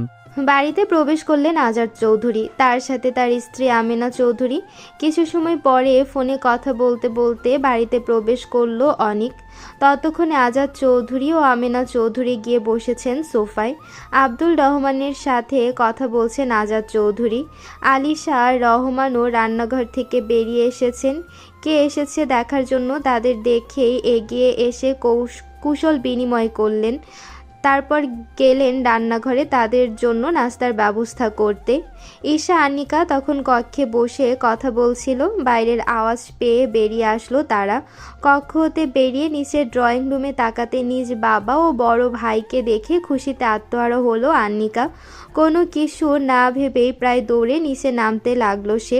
তবে তার সম্পূর্ণ বিপরীত কাজ করলো ঈশা। কিছু সময় স্তব্ধ হয়ে তাকিয়ে রইল সোফায় বসে মনোযোগ সহকারে মোবাইলের স্ক্রিনে তাকিয়ে থাকা পুরুষটির দিকে। ডিপ মেরুন কালারের শার্ট, ব্ল্যাক প্যান্ট, হাতে ব্ল্যাক লেদারের ঘড়ি। তার সাথে শার্টের হাতা গুটিয়ে রাখায় তার ফর্সা লোমযুক্ত ত্বক উজ্জ্বল হয়ে উঠেছে যেন। ঘন কালো চুলগুলো কিছুটা গোছানো, আবার কিছুটা এলোমেলো। গালে খোঁচা খোঁচা দাড়ি যেন তার পুরুষালী সৌন্দর্যের এক অদ্ভুত দৃঢ়তা তৈরি করেছে। ঈশা মুগ্ধ হয়ে দেখল তাকে, তারপর হঠাৎই চোখ জোড়া বন্ধ করে নিজেই নিজেকে বলল, এই মোহে আর ভুলেও মোহিত হবি না ঈশা। এ যে তোকে ধ্বংস করার এক অভিনব কৌশল। দুপুর গড়িয়ে বিকেল হয়েছে। সময়ের কাঁটা 4-এর ঘরে পৌঁছেছে। দুপুরের ভ্যাপসা গরম কিছুটা কমেছে, তবে সূর্যের উত্তাপ্ততা সম্পূর্ণ মিলিয়ে যায়নি এখনও। পরিবেশ কেমন থমথমে স্তব্ধ হয়ে উঠেছে। তবে যেন রহমান বাড়ির ড্রয়িং রুম একটু বেশি থমথমে ভাব হয়ে উঠেছে আজাদ চৌধুরীর কথা বলার মাঝে হঠাৎ অনাকাঙ্ক্ষিত কথায়। বেশ গম্ভীর মুখশ্রী করে নিশ্চুপভাবে সোফায় বসে আছেন আব্দুল রহমান। তাকে নিশ্চুপ থাকতে দেখে আজাদ চৌধুরী আবারও বললেন, ভাই কিছু তো বলুন, এই বিষয়ে আপনাদের কি মতামত? ড্রয়িং রুমে উপস্থিত সকলের দৃষ্টি এখন আব্দুল রহমানের দিকে। ওনার উত্তরের অপেক্ষায় আছে সকলে, অর্থাৎ আজাদ চৌধুরী, আমেনা চৌধুরী ও ঈশার মা আলিশা রহমান। আর সেখানে উপস্থিত আনিকা যেন অবাকের চরম পর্যায়ে পৌঁছে গেছে। সে যেন নিজের কানকে বিশ্বাস করতে পারছে না। আখিজোড়া বিস্ময় বিমূঢ় হয়ে তাকিয়ে আছে নিজ বাবা মায়ের দিকে, তো একবার নিজের ভাইয়ের পানে। আবারও কিছু সময় অতিবাহিত হওয়ার পর আব্দুল রহমান হঠাৎ বলে উঠলেন, আজ ঈশাকে পাত্রপক্ষ দেখতে আসছেন ভাইজান। এই সময় এই কথাটা কি মানানসই না? তার কথায় প্রায় কিছুটা চমকে উঠলেন অনিকের বাবা আজাদ চৌধুরী ও মা আমেনা চৌধুরী। ছেলের পানে তাকালেন তারা। তবে অনিক এতক্ষণ নিশ্চুপভাবে থাকলো, এবার ধীর অথচ শক্ত কণ্ঠে বলল, আসতে না করে দিন তাদের। আব্দুল রহমান গম্ভীর স্বরে বললেন, তাহলে তাদের সামনে আমার মান সম্মান থাকবে? তার কথায় আজাদ চৌধুরী তাকে বোঝানোর সুরে বললেন, ছেলে মেয়ের খুশির থেকে তো আর সম্মান বড় হতে পারে না। আমেনা চৌধুরীও বলে উঠলেন, আর অমত পোষণ করবেন না ভাই। আপনাদের মেয়েকে আমরা আমাদের বাড়ির বউ নয়, মেয়ে হিসেবে চাচ্ছি। আবদারটুকু ফিরিয়ে দিবেন না? আব্দুল রহমান তাকালেন নিজ স্ত্রীর পানে। আলিশা রহমান তাকে চোখের ইশারায় আশ্বস্ত করলেন। তা দেখে দীর্ঘ নিঃশ্বাস ত্যাগ করলেন তিনি। তারপর অনিকের দিকে তাকিয়ে শক্ত কণ্ঠে বললেন, তোমরা দুজন একে অপরকে ভালোবাসো মানে? অনেক সময় নিল না, তৎক্ষণাৎ উত্তর দিল। জানি না। আব্দুল রহমান ভ্রুকুচকে বলেন, মানে? অনিকের সহজ জবাব। আমি ভালোবাসি, তবে ঈশার কথা জানি না। অনিকের ছোট জবাবেও যেন আনিকার মাথা ঘুরে উঠল। কিছু বলার ভাষা হারিয়ে ফেলল। তার ভাইয়া এই কথা বলছে, বিশ্বাস হচ্ছে না তার। আব্দুল রহমান এবার গম্ভীর কণ্ঠে বললেন, তাহলে ঈশা কেন তোমাকে বিয়ে করবে? আমি চেয়েছি তাই। পরিস্থিতি বেগতিকের দিকে যাচ্ছে দেখে আজাদ চৌধুরী বললেন, ভাই, ছেলে তো আমার সব দিক দিয়েই ভালো, না করার কোনো কারণ খুঁজে পাচ্ছি না। তাহলে এত অমত করবেন না, আর রাজি হয়ে যান, দুজনেই খুশি থাকবে। আব্দুল রহমান আজাদ চৌধুরীর দিকে তাকিয়ে বললেন। ঠিক আছে মানলাম, কিন্তু ঈশার অম্মত থাকলে আর কোনো কথা উঠবে না এই বিষয়ে। অনেক তাদের কথার মাঝে বলল, আপনি আগে যারা আসতে চেয়েছে তাদের না করে দিন, ঈশা এই বিয়েতে রাজি হবেই। আমিনা চৌধুরী ছেলের কথা সহমত পোষণ করে বললেন, হ্যাঁ ভাই, তাই করুন। তারা আসলে আবার এক ঝামেলা। ঈশামা তো সেই আমাদের বাড়িরই বউ হবে। এতক্ষণ নিশ্চুপ থাকা আলিশা রহমান এবার তার নীরবতা ভাঙলেন। মেয়েকে তিনি অনেকদিন ধরেই লক্ষ্য করেছেন। মা হয়ে মেয়ের মন ঠিকই তিনি বুঝতে পেরেছেন। তিনি আগে এটাও জানতেন না যে তার মেয়ে অনেককে পছন্দ করে, তবে সেটা ঠিক কতটা গভীর তা জানতেন না। আবার বিয়ের কথা হওয়ার পর থেকে তিনি লক্ষ্য করেন যে ঈশা সবসময় মনমরা হয়ে থাকে। তাই তিনি ভেবেই নিলেন অনিককে ভালোবাসার জন্য ঈশা এতদিন এরূপ ব্যবহার করেছেন। তাই স্বামীর পাশে এগিয়ে গিয়ে ধীর কণ্ঠে বললেন, আপনি আর না করবেন না। ঈশা ভালো থাকবে অনিকের সাথে। অনেক ভালো ছেলে, আমরা তাকে প্রায় ছোট থেকেই তাকে চিনি, জানি। আর রইল বাকি আপনার কোন কলিগের ছেলে, তাকে তো আমরা চিনি না, তার সম্পর্কে খুব বেশি কিছু জানিও না। মানুষের থেকে খোঁজ নিয়ে যা শুনেছেন সেটুকুই। কি নিশ্চয়তা আছে সেই ছেলে আমাদের ঈশার জন্য যোগ্য?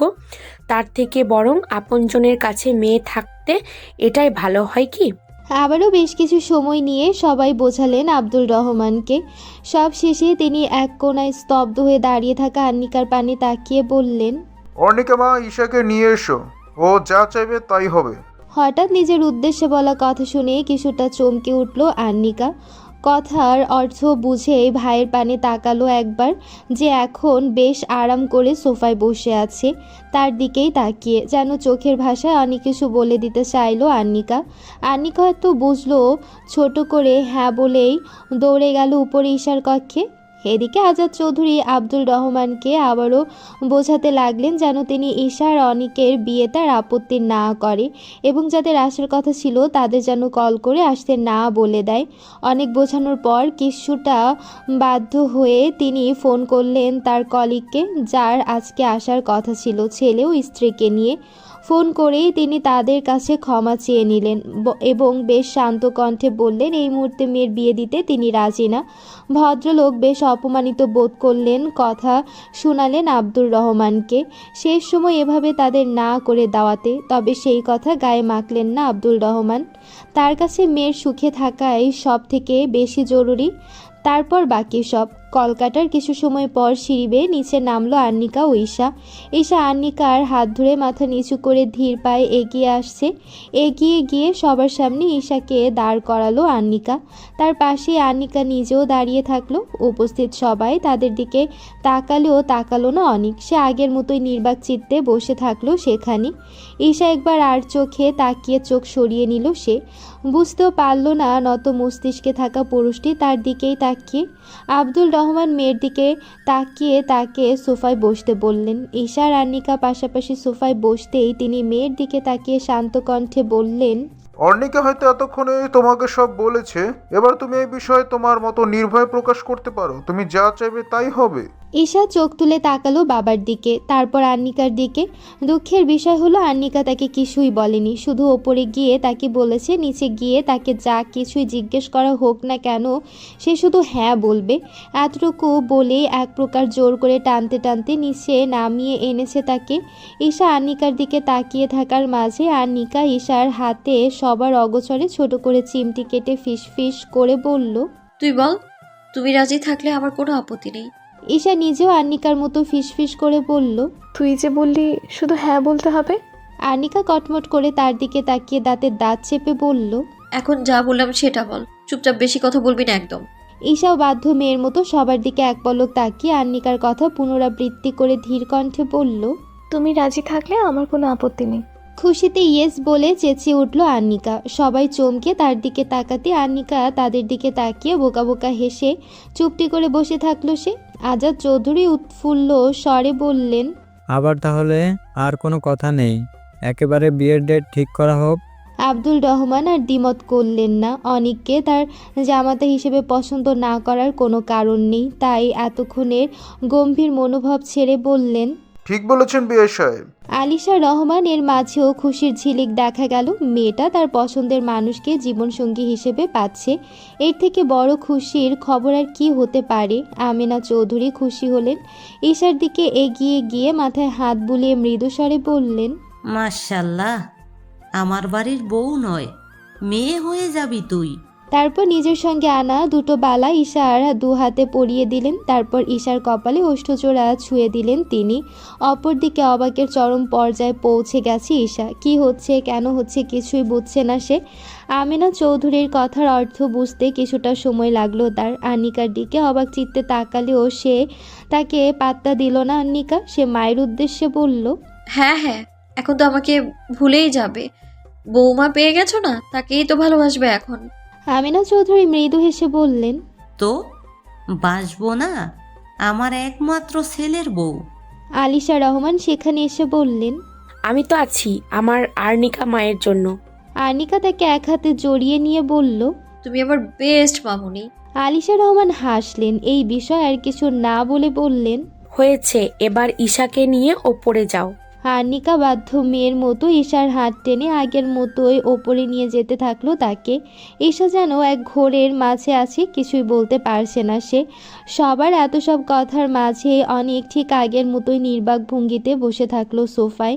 কোনো প্রতিক্রিয়া দেখা গেল না তার মাঝে। বেলকনিতে বসে আনিকার থেকে সব শুনে আবারও অবাক হয়ে আনিকার দিকে তাকিয়ে থাকলো ঈশা। আজ যেন তার অবাক হওয়ার দিন, শুধু একের পর এক অবাক হয়েই চলেছে সে। তার এমন মুখশ্রী দেখে আন্নিকা বিরক্ত কণ্ঠে বলল, এরকম প্যাঁচার মতো মুখ করবি না তো। সে তখন থেকে এইভাবে প্যাঁচার মতো তাকিয়ে আছে, একদম ভালো লাগে না এইভাবে। ঈশা নিজেকে সামলে অবাক কণ্ঠে বলল। আনিকা ঈশার দিকে ছোট ছোট চোখ করে তাকিয়ে বলল, আমার মায়ের দেয়া বালা পরে আমার ভাইয়াকে অর্ধেক নিজের নামে করে বসে আছিস, আর বলছিস আমি মজা করছি। ঈশা কিছুটা থমকালো, কি বলবে বুঝতে পারল না। এখনও ঘোরের মাঝে আছে সে। অনেক সবার সামনে বলেছে সে তাকে ভালোবাসে, এটা সত্যি বিশ্বাস করতে পারছে না সে। ঈশা কিছু বলতে চাইলো, কিন্তু হঠাৎ কারো আওয়াজ পেয়ে সেদিকে তাকালো সে। নজরে আসলো বেলকনির দরজায় দাঁড়িয়ে আছে অনিক। তাকে দেখে মাথা নিচু করে নিল ঈশা। অনিক আনিকার দিকে তাকিয়ে বলল, তোকে মা ডাকছে। আনিকা ঠিকই বুঝতে পারলো তার ভাইয়া ঈশার সাথে কথা বলবে, তাই আর কিছু না বলে সেখান থেকে চলে আসলো। ঈশা অবশ্য তার হাত টেনে আটকাতে চেয়েছিল, তবে আনিকা দ্রুত গতিতে চলে এসেছে। আনিকা যাওয়ার পর বেশ কিছুটা সময় নীরবতা বিরাজ করলো তাদের মাঝে। না ঈশা কিছু বলল, আর না অনিক নিজে কিছু বলল। বেলকনির দরজার পাশেই ঠায় দাঁড়িয়ে থাকলো সে। বেশ কিছুটা সময় পর ঈশা অনিকের দিকে মাথা তুলে তাকালো। আখি জোড়া বিনা কারণে টলমল হয়ে উঠছে তার, তবুও নিজেকে সামলে বেশ শান্ত কণ্ঠে বলল, কেন করলেন এমনটা? অনিক তাকালো তার দিকে। এবার ধীর পায়ে এগিয়ে গিয়ে মেয়েটার সামনে সিনা টান টান করে দাঁড়িয়ে ভারী কণ্ঠে বলল, আমার ইচ্ছে। ঈশা ছল ছল নয়নে তার পানে তাকিয়ে বেশ শক্ত কণ্ঠে বলল, আমার ইচ্ছের কোনো দাম নেই। অনেক তাকালো তার টলমলো আখি জোড়ায়। স্থির দৃষ্টিতে তাকিয়ে থেকে ধীর কণ্ঠে বলল, তোমার যে ইচ্ছের মাঝে আমি নেই, সেই ইচ্ছের কোনো মূল্যই আমার কাছে নেই। ঈশা তাকিয়ে থাকলো তার দিকে। খুব বলতে ইচ্ছে করলো তার, আমার ইচ্ছে, স্বপ্ন, অনুভূতি সব কিছুই তো আপনাকে ঘিরে, তাহলে কেন কষ্ট দিলেন আমায়? তবে বলতে পারলো না, বা হয়তো বলতে চাইলো না। তবে নিজেকে শক্ত করে বলল, আপনি যাকে ভালোবাসেন আপনার প্রণয়নী। কথা শেষ করতে দিল না অনিক। দমিয়ে রাখা রাগ মাথা সারা দিয়ে উঠল তার। ঈশার দুই বাহু চেপে ধরে দাঁতের দাঁত চেপে বলল, এই আমি তোকে বলেছি আমি তোকে ভালোবাসি। অন্য কাউকে ভালোবাসি সেই কবে থেকে আমার প্রণয়নী করে চলেছিস, আর আমাকে ইগনোর করছিস। সাহস কত তোর, আবার অন্য কাউকে বিয়েতে হ্যাঁ বলেছিস? আমি বলেছি আমি অন্য কাউকে ভালোবাসি? তুই বুঝিস না বল, তুই বুঝিস না একটা ছেলে তোর পিছনে পড়ে আছে কেন? তুই কথা বলতে না চাইলেও নিজের আত্মসম্মান বিসর্জন দিয়ে বারবার তোর সাথে কথা বলতে আছে কেন? বুঝিস না তুই? হ্যাঁ বল। ঈশা ব্যথায় কুকড়ে উঠে বলল, লাগছে, ছাড়ুন। অনিক শুনল না তার কথা। আবারও রাগে গজগজ করতে করতে বলল, তোকে ভালোবাসি, বুঝিস না কেন বল? কি করলে বুঝবি? হ্যাঁ তুই কি করলে বুঝবি? কোনোদিন জানতে চেয়েছিস আমি কাকে ভালোবাসি? হ্যাঁ বল। শোন তাহলে আমি বলছি, তোকে এই অনিক চৌধুরী শুধুমাত্র তার ঈশাকে ভালোবাসে, বুঝেছিস তুই? অন্য কাউকে বিয়ে করতে চেয়েছিস না? করাচ্ছি তোকে বিয়ে। বিয়ে করব তোকে, কিন্তু আমাকে পাবি না তুই, বলে রাখলাম আমি। তারপর আমিও দেখি কার কাছে যাবি তুই। আমাকে ইগনোর করার ফল এবার বুঝবি। কথাটুকু বলেই হনহনিয়ে বেলকনি থেকে চলে গেল সে। ফিরেও তাকালো না পিছনে থাকা কান্নারত রমণীর পানে। হয়তো তার ভেজা আখি জোড়ার মায়ায় পড়ে যাওয়ার ভয়েই তাকালো না সে। ধরণীর বুকে যখন সন্ধ্যার আগমন, তখনই রহমান বাড়িতে আসলো শুভ্র। নিজ শ্বশুর বাড়িতে এখানে দেখে আশ্চর্য হয়েছিল বটে, তবে তাদের সাথে কথা বলে বুঝতে পেরেছে অনিক ও ঈশার সম্পর্কের কথা। তার সাথে এটাও জানতে পেরেছে আগামী শুক্রবার ঘরোয়াভাবে তাদের আকদ ঠিক করেছেন তারা। তারপর বেশ কিছুটা সময় এখানে কাটিয়ে অনিকের সাথে কথা বলে রাত 8টার দিকে তাদের বাড়ি থেকে বেরিয়ে আন্নিকাকে নিয়ে গাড়িতে বসে সব সময়ের জন্য শুভ্রের সাথে থাকা নিশ্চুপ আন্নিকা আজ নির্দ্বিধায় কথা বলে চলেছে শুভ্রের সাথে, যার বেশিরভাগটাই ঈশাকে তার ভাবি বানানোর ইচ্ছে ও পরিকল্পনা এবং অনিকের প্রতি ঈশার অনুভূতি। ঈশা ও তার বন্ধুত্ব ধৈর্যবান হাজবেন্ডের মতো শুভ্র বেশ মনোযোগ দিয়েই শুনেছে তার বউয়ের বকবক। মাঝে মাঝে আবার আন্নিকার কথায় হু হ্যাঁ বলে উঠেছে সে। নীলাম্বর আকাশে সোনালি সূর্যের দেখা মিলেছে আজ। রোদের প্রখরতা কিছুটা কম, পশ্চিমী হাওয়ার দরুন তা গায়ে লেগেও যেন লাগছে না। মাঝখানে গত হয়েছে দুদিন বেশ ভালোই কাটলো আন্নিকার।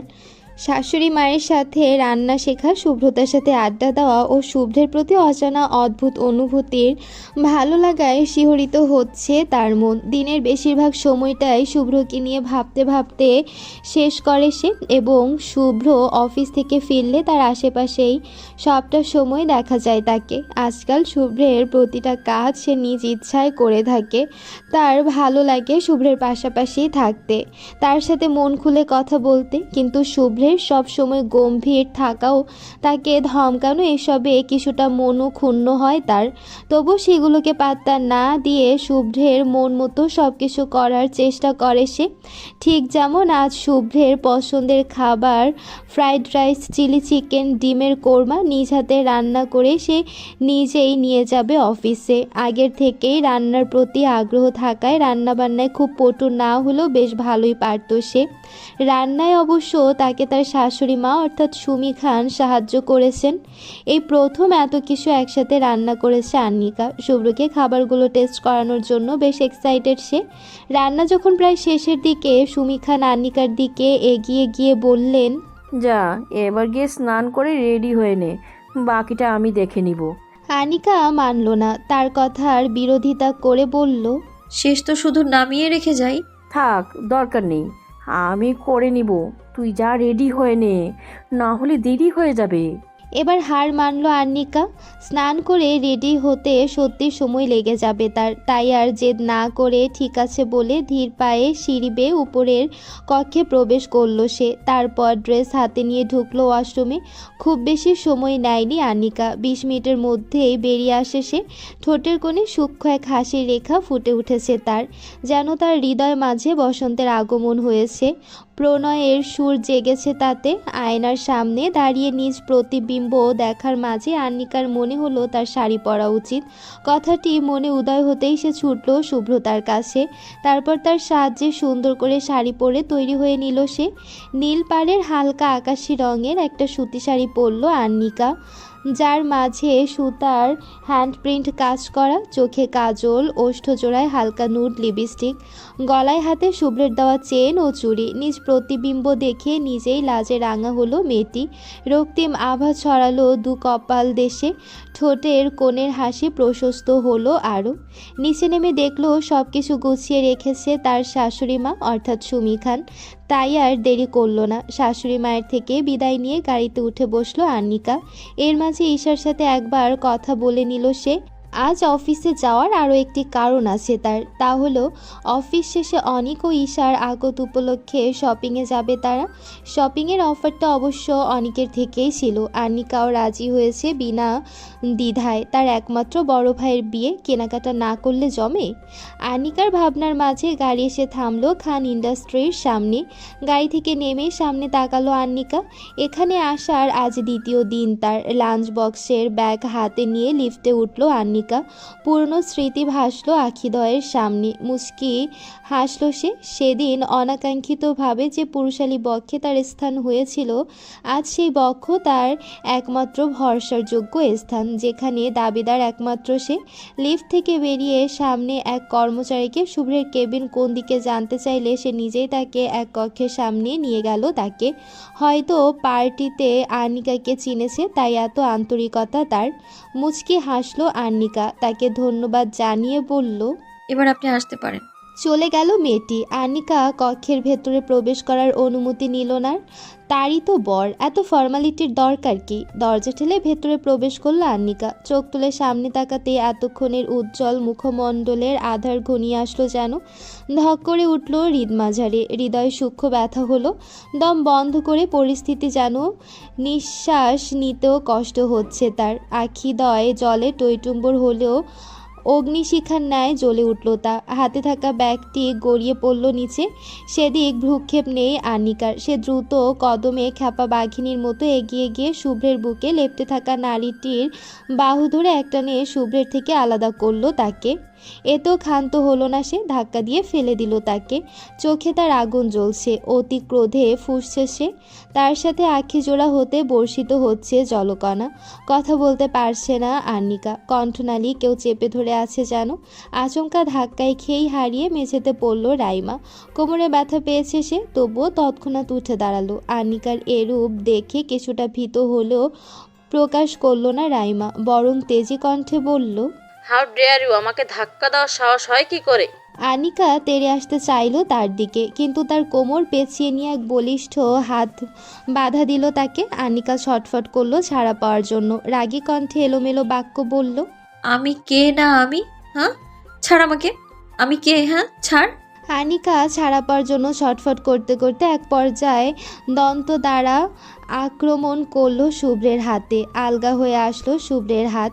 আনিকা তৎক্ষণাৎ ছুটে গিয়ে চর বসালো রাইমার গালে। রাইমা চেয়েও আটকাতে পারল না, আবারও চর মারার জন্য হাত উঠাতে শুভ্র তার কোমর জড়িয়ে তাকে টেনে নিয়ে আসলো নিজের কাছে। বেশ ভারী কণ্ঠে বলল, স্টপ অর্নি, অনেক হয়েছে। আনিকা মানল না। এই মুহূর্তে শুভ্র তার থেকে রাইমাকে বাঁচাতে কথাটা মানতে পারল না সে।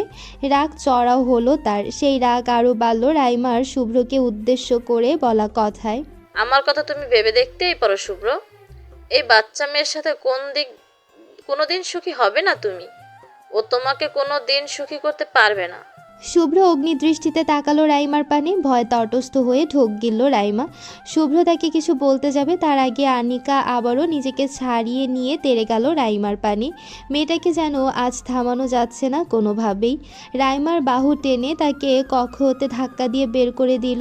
তার দিকে তর্জনী আঙ্গুল উঁচিয়ে এক প্রকার চিৎকার করে বলল, শয়তান মেয়ে, আর কোনোদিন যদি তোকে আমার স্বামীর আশেপাশে দেখি, তোর হাত পা কেটে কুমিরকে খাওয়াবো আমি।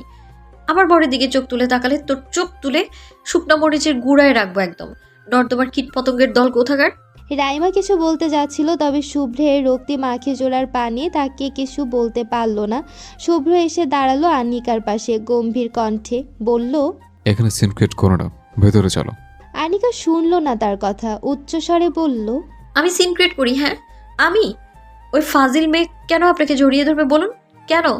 আন্নিকার কথা জড়িয়ে আসছে যেন শুভ্রের কাছে অভিযোগ তুলে দিতে কান্নার দলা পাকিয়ে আসতে চাইছে, তবুও কাঁদছে না সে। এতক্ষণ কক্ষের ভেতরে ঝামেলা হওয়াতে কেউ শুনতে পারেনি তা, কিন্তু এই মুহূর্তে প্রায় অনেকেই জড়ো হয়েছে সেখানে। সবার চোখে উদ্বিগ্নতা, কি হয়েছে জানার।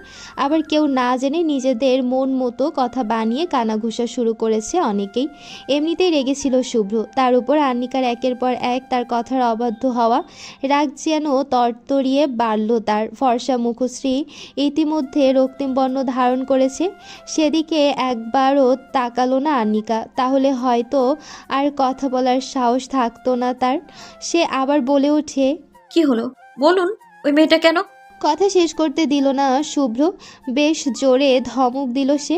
শাট আপ, স্টপ ইউর মাউথ। তারপর উপস্থিত সবার দিকে তাকিয়ে বেশ গম্ভীর কণ্ঠে বলল, and what you doing here? Go to your own business, go. সবাই চলে গেল একে একে, তবে রাইমা নিজ জায়গা থেকে নড়ল না, সেখানেই দাঁড়িয়ে থাকলো সে। তবে এতগুলো লোকের সামনে শুভ্র তাকে ধমক দিয়েছে তা মেনে নিতে পারল না আর্নিকা ও তার স্ত্রীর সত্তা। অভিমান জমলো মনে, ওই শয়তান রাইমার জন্যই তো এমন হলো। ওকে তো কিছু বলল না শুভ্র, কেন শুধু তাকে এতগুলো মানুষের সামনে ধমক দিবে? ওই মেয়েটাকেও তো কয়েকটা ধমক দেওয়ার দরকার ছিল। ফুপিয়ে কেঁদে উঠল আর্নিকা, আর এক মুহূর্ত এখানে থাকবে না সে। দৌড়ে বেরিয়ে যেতে লাগলো আর্নিকা। শুভ্র তাকালো তার যাওয়ার পানে, দীর্ঘশ্বাস ছাড়ল সে। বুঝলো মেয়েটার অভিমান, এভাবে সবার সামনে ধমক দেওয়াও ঠিক হয়নি, তাও বুঝলো। কিন্তু তার নিজেরই বা কী দোষ? রাগ উঠলে মাথা ঠিক থাকে না তার। পা বাড়ালো আর্নিকাকে আটকানোর তাগিদে, তখনই তার সামনে এসে দাঁড়ালো রাইমা। বলতে চাইলো কিছু, শুভ্র হাত উছিয়ে থামিয়ে দিল তাকে। হিসিয়ে দাঁতের দাঁত চেপে বলল, শুধুমাত্র মেয়ে বলে আজ বেঁচে গেলি আমার হাত থেকে, নাহলে আজ ঠিক কী হতো আমি নিজেও জানি না। আর কোনোদিন আবার আর্নিকার মাঝে আসার চেষ্টা করলে সেখানে পুঁতে রেখে দেবো তোকে। তবে ভাবিস না আজকে যা করলে তার জন্য ছেড়ে দেবো তোকে আমি। তার কথার মাঝে সেখানে উপস্থিত হলো অনিক। এতক্ষণ সে নিজ কেবিনে ছিল, তাই বাইরে কি হয়েছে তা নিয়ে কোনো ধারণা নেই তার। আর্নিকার আসার কথা জানতো সে, তাই তার খোঁজ নিতে কক্ষতে বেরিয়েছিল। কিন্তু বোনকে কাঁদতে কাঁদতে লিফটের নিকট যেতে দেখে তার দিকে এগিয়ে গিয়েছিল অনিক।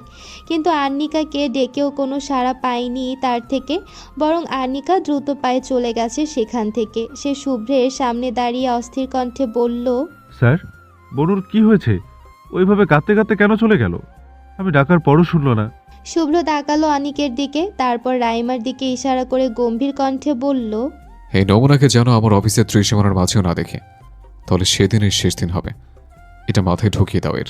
তারপর বাইরের দিকে পা বাড়িয়ে যেতে যেতে ভারী কণ্ঠে বলে, এদিকটা সামলে নিও, আমি তোমার বোনকে সামলে আছি। পরন্ত বিকেল, সময় 4:01। কফি শপে বসে আছে ঈশা।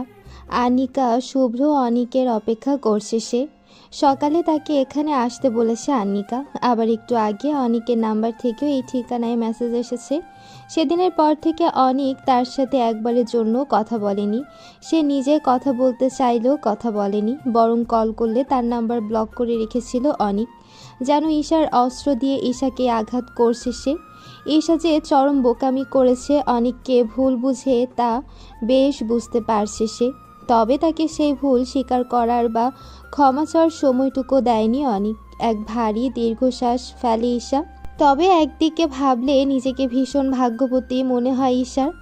না হলে যাকে সে একতরফা ভালোবাসতো ভাবতো সে নিজেও নাকি তাকে ভালোবাসে। এর থেকে সৌভাগ্যের বিষয় আর কি হতে পারে কিছু তার কাছে? ঈশা সেদিন খুব কেঁদেছিল, সারা রাত কেঁদেছিল। দুঃখ নয় বরং সুখে। তার প্রণয় পুরুষ তাকে ভালোবাসে তা সে নিজের মুখে স্বীকার করেছে, হোক তা তার রাগের বহিঃপ্রকাশ। স্বীকার করেছে, এটাই অনেক। ঈশা ভাবনার মাঝে আর ওপর পাশের চেয়ার টেনে বসলো কেউ। ঈশা ভাবলো অনেক। হঠাৎ লজ্জা লাগছে তার, চোখ তুলে তাকাতে পারল না সে। নত মস্তিষ্কে মৃদুস্বরে বলল, এত দেরি করলেন যে? তার কথার জবাবে অপর মানুষটি হাসি মুখে বলল, আমি যে এখানে আসবো সেটা তুমি জানতে নাকি? কাঙ্ক্ষিত কণ্ঠস্বরের বিপরীতে অন্য কারোর জবাবে ভ্রু কুঁচকে নিল ঈশা। চোখ তুলে সামনে তাকিয়ে অবাক কণ্ঠে বলল, আপনি এখানে? আশরাফ অধর প্রসারিত করে বলল, হ্যাঁ মিস আমি। ঈশার কেমন অস্বস্তি হলো, এলোমেলো দৃষ্টি ফেলে সে। তার মাঝে আশরাফ বলে, তাই এখানে কারোর জন্য অপেক্ষা করছো নাকি? ঈশা জবাব দিতে পারল না অস্বস্তিতে। আশরাফ এবার হতাশ কণ্ঠে বলল, এতদিন কোথায় ছিলে? না কলেজে, না বাড়ির বাইরে, আর না কল করলে পাওয়া যায়। ভাগ্যিস সেখানে দেখা হলো, না হলে হয়তো তোমার খোঁজ পাওয়া যেত না। ঈশা এবার খানিক হাসার চেষ্টা করে বলে, ওই আর কি। আশরাফ ভ্রু কুঁচকে তাকিয়ে বলল, কি ওই আর কি? না কিছু না। আশরাফ এবার আর কথা উঠালো না এই বিষয়। কিছু সময় নীরবতা চলল তাদের মাঝে। হঠাৎ আশরাফ নীরবতা ভেঙে মৃদু কণ্ঠে বলল, আমি আমার উত্তরটা এখনো পেলাম না কিন্তু। ঈশা ভ্রু কুঁচকে তাকিয়ে বলল, কিসের উত্তর? এতক্ষণে চটপটে ছেলেটাও যেন কথা হারালো। কিছুটা এলোমেলো ভাবে বলল, সেদিন আমি যা বলেছিলাম ঈশার এবার মনে পড়ল তাদের লাস্ট দেখা হওয়ার দিন। সেদিন আশরাফের কথা শুনতে পায়নি সে। তার আগে অনিককে অন্য মেয়ের সাথে দেখে চলে এসেছে সেখান থেকে। তবে তার কথা না শুনলেও কিছুটা আন্দাজ করতে পেরেছে ঈশা। সেটা মনে করতে আরও অস্বস্তি ঘিরে ধরল তাকে। কি বলবে বা কি করবে বুঝতে পারল না সে। হয়তো তাকে এই অস্বস্তিকর পরিস্থিতির থেকে বাঁচাতেই তার পাশে চেয়ারে কেউ বসে পড়ল ধপ করে। আবার ঈশাকে উদ্দেশ্য করে নমনীয় কণ্ঠে বলল, সরি জান, দেরি হয়ে গেল। ঈশা হকচকিয়ে তাকালো অনিকের পানে। লোকটা তাকে জান বলল, বিশ্বাস হলো না তার। আবার হতেও পারে, আজকাল অবিশ্বাস্য ঘটনাগুলোই বিশ্বাস করতে হচ্ছে তাকে। কিন্তু মানুষটা তাকে এভাবে বলল কেন? তা যেন তাদের মাঝে কত মধুর সম্পর্ক, সব কিছু একদম স্বাভাবিক। আশরাফ অনিকের দিকে তাকিয়ে ভ্রু কুঁচকে বলল, অনেক তুমি এখানে, আর ঈশাকে বা এভাবে বলছো কেন? অনিক তার দিকে তাকিয়ে হেসে হেসে বলল, স্যার, রাস্তায় দেরি হয়েছে তাই বউয়ের কাছে ক্ষমা চাইলাম। যতই হোক, বড়দের সব ভুল থাক বা না থাক, তাদের সরি বলা কর্তব্য। আশরাফের কপালে ভাঁজ পড়ল। বউ মানে? কার বউ? কি বলছে অনিক? বউ? কার বউ? অনিক তার দিকে তাকিয়ে অধর প্রসারিত করে হেসে ঈশার কাঁধে হাত দিয়ে তাকে টেনে নিজের সাথে মিশিয়ে নিয়ে বলল, আমার বউ, আমার একমাত্র বউ মিসেস ঈশা চৌধুরী। ঈশা মুগ্ধ দৃষ্টিতে তাকালো অনিকের পানে। এই অধিকার বোধের মাঝে এক অদ্ভুত ভালো লাগা জড়িয়ে আছে, যা মুহূর্তেই ঈশার হৃদয়ে আন্দোলন চালালো। মিসেস ঈশা চৌধুরী কথাটার মাঝে হাজারো শান্তি, ভালোবাসা, ভালো লাগা ও হাজারো অনুভূতির সমাহার খুঁজে পেল সে। তবে অপর পাশের ব্যক্তিটি যেন বাক্যহারা হলো। কথাগুলো ঠিক সইতে পারল না সে। ঈশার কাঁধে রাখা অনিকের হাতও তার কথার মাঝে অধিকার বোধ বড্ড পীড়া দিল তাকে। হৃদয় কেউ যেন তার ক্রমাগত ছুরি আঘাত করল। সব কিছু মিথ্যা মনে হলো তার। কিন্তু নিজ প্রেয়সীর ঠোঁটের কোণে থাকা লাজে রাঙা হাসিখানা, সেটা তো মিথ্যা হতে পারে না।